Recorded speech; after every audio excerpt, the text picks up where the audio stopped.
Bonjour à toutes et tous et bienvenue dans le podcast de l'IWEPS, l'Institut Wallon de l'évaluation, de la prospective et de la statistique, consacré à ses publications, travaux et actualités. À la présentation, Aurélie Hendrix et à la technique, Laurent Verly. Dans ce deuxième épisode, j'ai le plaisir d'accueillir François Guesquière, chercheur à l'IWEPS, pour nous parler de sa publication Regard statistique parue en mars 2023, qui fait le portrait robot du propriétaire de logement en Wallonie. Bonjour François Guesquière. Bonjour Aurélie. Alors, la question du logement en général et de l'accès à la propriété en particulier sont des questions qui sont très présentes dans l'actualité. Est-ce cela qui vous a poussé à vous pencher sur la question ? Oui, donc la question du logement est très débattue en Wallonie. On peut parler par exemple des questions de rénovation énergétique, la question des primes, la question aussi de l'accès à la propriété, la question également de réglementation du marché locatif avec tout ce qui est droit du bail, tout ce qui est grille indicative des loyers, ce qui est également limitation d'indexation des logements avec mauvais PEB depuis récemment. Alors, contrairement à d'autres aspects sur le logement, où on a des informations par exemple sur le profil des habitants, le profil des propriétaires, des profils des locataires, des propriétaires occupants, des questions aussi sur la qualité de logement, on a des informations aussi, il y a des enquêtes qui essayent de mesurer cela. On a peu d'informations, presque pas d'informations sur les propriétaires des logements, en particulier les propriétaires qui n'habitent pas leur logement. Et donc là, l'objectif de cette publication était ici de creuser un peu cette question, de finalement qui possédait les logements en Wallonie, quels étaient leurs profils, tout en sachant qu'on peut faire un portrait robot, mais qu'il y a plusieurs types de propriétaires différents. Et comment vous avez procédé concrètement ? Quelles sont les sources de données que vous avez utilisées ? Donc la richesse des résultats ici de l'analyse provient des données du Census 2011 qui a été réalisé par Stadbel. Donc le Census 2011 visait à remplacer les anciens recensements décennaux.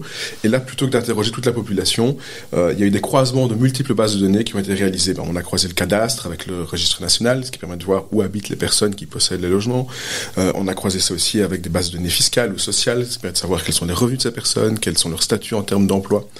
Et donc là, c'était particulièrement intéressant d'avoir des informations inédites qu'on n'avait pas avant à ce niveau-là. Ça date un peu, parce qu'évidemment, c'est le census 2011, donc ça date d'il y a plus de 10 ans. Mais on n'a pas encore les données du census 2021, et quand on les aura, on espère prochainement pour actualiser nos chiffres. Grâce à ce croisement de données, vous avez pu dresser le portrait robot du propriétaire de logement en Wallonie. Quel serait donc en quelques mots son profil ? Alors, il y a un peu plus de 1 600 000 logements qui ont été identifiés dans le census 2011 en Wallonie. Alors, la majorité de ces logements, donc plus de 50%, sont occupés par leurs propriétaires. Alors ça peut paraître faible de cette manière en disant on a 56% par rapport à d'autres estimations, mais ici on a tous les logements, y compris les logements aux personnels domiciliés. Si on s'intéresse uniquement aux ménages, aux logements occupés par des ménages, là on est plutôt à 2/3 de propriétaires, de ménages propriétaires occupants en Wallonie. Avec une répartition géographique qui est assez caractérisée, parce qu'on a beaucoup plus de propriétaires occupants dans les zones périurbaines ou rurales que dans les centres-villes. Alors, l'autre type de logement, c'est à peu près 1 sur 5, un peu plus d'1 sur 5, qui sont mis en location par des particuliers à des particuliers. Et donc, ces logements-là sont loués par des bailleurs particuliers. On les retrouve à l'opposé beaucoup plus dans les centres-villes. Puis, on a un type assez important qu'on appelait le logement vide. On a mis des guillemets à logement vide parce que c'est difficile à identifier réellement que sont ces logements. On a près de 10% des logements, donc 9% des logements qui sont considérés comme vides. Et qu'est-ce que vous entendez exactement par logement vide ? En fait, ce sont des logements où personne n'est domicilié. Donc ça peut avoir des réalités très différentes. On peut avoir des logements qui sont loués et occupés à des personnes qui ne s'y domicilient pas. On pense aux étudiants, à des jeunes par exemple. On peut aussi avoir des secondes résidences, des logements de vacances. On peut avoir des logements en travaux, des logements qui sont très temporairement inoccupés, puisqu'on peut avoir le census fait une photographie en fait au 1er janvier 2011. Donc, si l'ancien locataire est parti en décembre et qu'on attend qu'en février un nouveau arrive, le logement est considéré comme vide. On peut aussi avoir quelques erreurs dans le cadastre, parce qu'on s'est rendu compte que le cadastre n'est pas toujours très parfait, même au niveau du nombre de logements. Quand on regarde un peu géographiquement, on décèle certaines choses. Donc, on observe par exemple que dans les communes des Ardennes, la fréquence de ces logements vides est très importante. Des logements vides parce que c'est probablement là des logements de vacances et des secondes résidences. On observe aussi beaucoup de logements de ce type à Autigny-Louvain-la-Neuve, où là c'est les étudiants.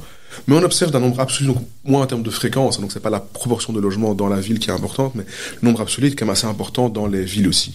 Alors, ce qui est aussi comme type de logement, c'est les logements sociaux, évidemment. Là, on a un peu plus d'1 sur 20, donc 6% des logements qui sont considérés comme des logements sociaux. Donc là, c'est aussi identifié à travers le propriétaire du logement, donc c'est une société de logement social. Et puis, au final, les sociétés privées sont assez peu présentes. Par contre, ça, c'était aussi quelque chose qui était un peu une surprise de notre analyse, c'est qu'on a que 4% du parc qui est possédé par des sociétés privées. Alors, il y a peu de sociétés privées qui sont enregistrées comme spécifiquement immobilières dans la Banque Carrefour des entreprises. Donc, c'est probablement pas que des sociétés qui exploitent des logements pour la location. On peut avoir aussi plein de cas très différents aussi. On peut avoir des sociétés qui acquièrent du logement pour le transformer en autre chose. Elles acquièrent du logement à côté de leur lieu d'exploitation pour les tentes, par exemple. Ça peut être aussi des sociétés qui ont des logements de fonction. Et en Wallonie, est-ce qu'il est fréquent que plusieurs personnes se partagent la propriété d'un même logement ? Non, donc ça c'est quelque chose qu'on a regardé aussi. Donc un logement peut être la propriété de plusieurs personnes, que ce soit en indivision ou dans un démembrement avec un nu propriétaire et un usufruitier. Aussi, il y a des éléments comme l'amphithéose. Et c'est assez peu fréquent. Donc la grande majorité des logements sont possédés par une seule personne. Près de 8 logements sur 10 n'ont qu'un seul propriétaire en Wallonie. Et donc les indivisions et les démembrements de propriétés sont peu fréquents. Alors que seul un logement sur 8 est confronté à une indivision entre des ménages différents, parce que ça peut être aussi dans le même ménage, hein, s'il y a un couple qui possède ensemble un seul logement. Et il y a seulement un logement sur 10 qui présente une propriété qui est démembrée. Alors, on a regardé aussi est-ce que ça pouvait être un frein à la location, parce que parfois l'idée est que quand il y a plusieurs propriétaires, ça peut engendrer des conflits entre les propriétaires et empêcher finalement l'utilisation du logement.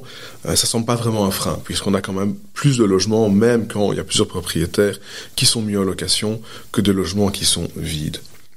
Et alors, ce qu'on a aussi regardé dans la complexité, on va dire, de la propriété, c'est autre chose, c'est les copropriétés. Donc là, c'est pas le cas où un logement a plusieurs propriétaires, mais c'est quand au sein d'un même immeuble, mais on a plusieurs logements qui ont chacun des propriétaires différents. Et on s'est rendu compte que c'était peu fréquent aussi en Wallonie. D'une part, parce qu'il y a beaucoup de logements individuels en Wallonie, donc on a beaucoup plus des maisons en fait que des petits appartements. Et aussi parce que quand on a parfois des logements avec 2, 3 appartements, il est assez fréquent aussi qu'un seul propriétaire possède l'ensemble de l'immeuble. Et donc finalement, c'est assez peu fréquent. Par rapport à une question qu'on se pose parfois aussi, c'est est-ce que ces copropriétés peuvent aussi être un frein à la rénovation énergétique, parce que c'est parfois les intérêts sont pas nécessairement les mêmes. La personne, le ménage qui habite tout en haut voudrait qu'on isole le toit, mais ça fait partie des communs. Ceux qui habitent en dessous ont moins d'intérêt. Mais on se rend compte aussi que dans ces copropriétés, il y a aussi beaucoup de logements qui sont loués. Et donc là, la complexité de la rénovation tient aussi du fait que quand on a un logement loué, il y a parfois des intérêts divergents entre le locataire qui voudrait bien que ce soit isolé, mais qui voudrait pas qu'on augmente le loyer. À l'inverse, le propriétaire qui voit pas tellement d'intérêt à faire des travaux, sauf si le loyer est augmenté. Oui, donc on l'a vu, des logements qui ont principalement un seul propriétaire en Wallonie. Est-ce que justement ce propriétaire, est-ce qu'il est wallon? Est-ce qu'il habite également dans notre région? Oui.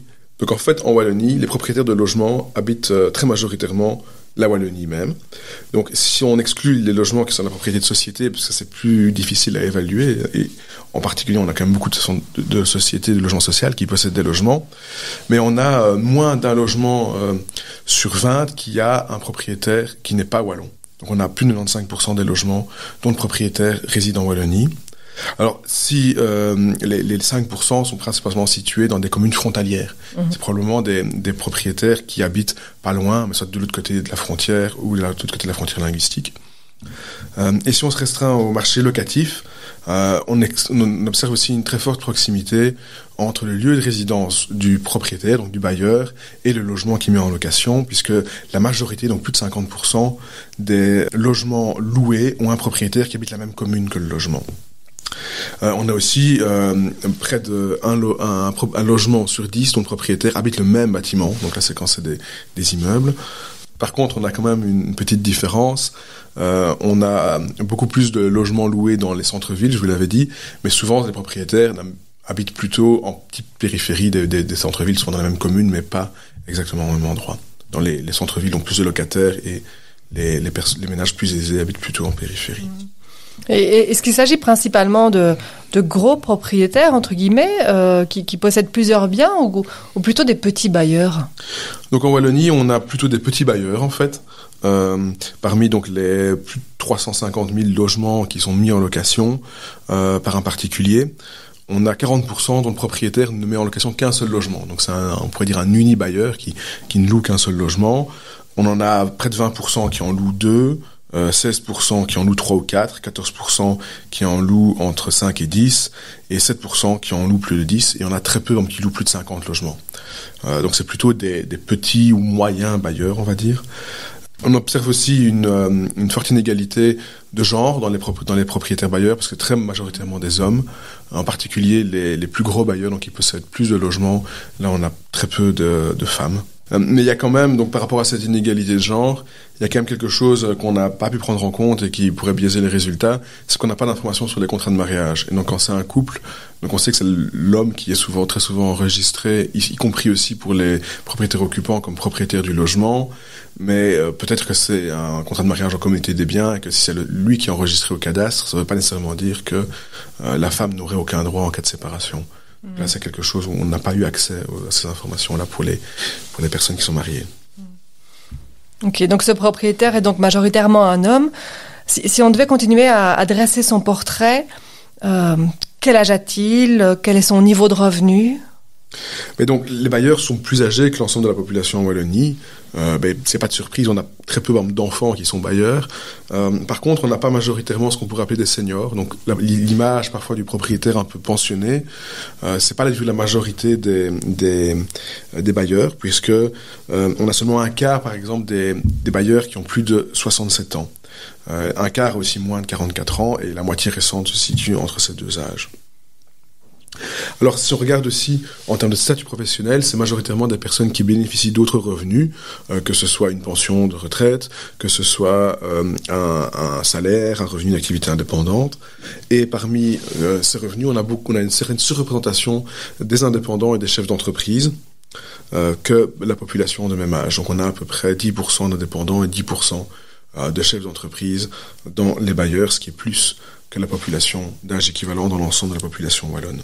Au niveau des revenus, quand on regarde les revenus, mais hors les loyers, parce qu'on a uniquement accès aux revenus de la sécurité sociale et du travail, et qu'on compare les revenus des bailleurs à ceux de la population wallonne dans son ensemble, mais d'âge équivalent, on observe que les revenus des bailleurs sont légèrement supérieurs, en moyenne, aux revenus de l'ensemble de la population wallonne de même âge.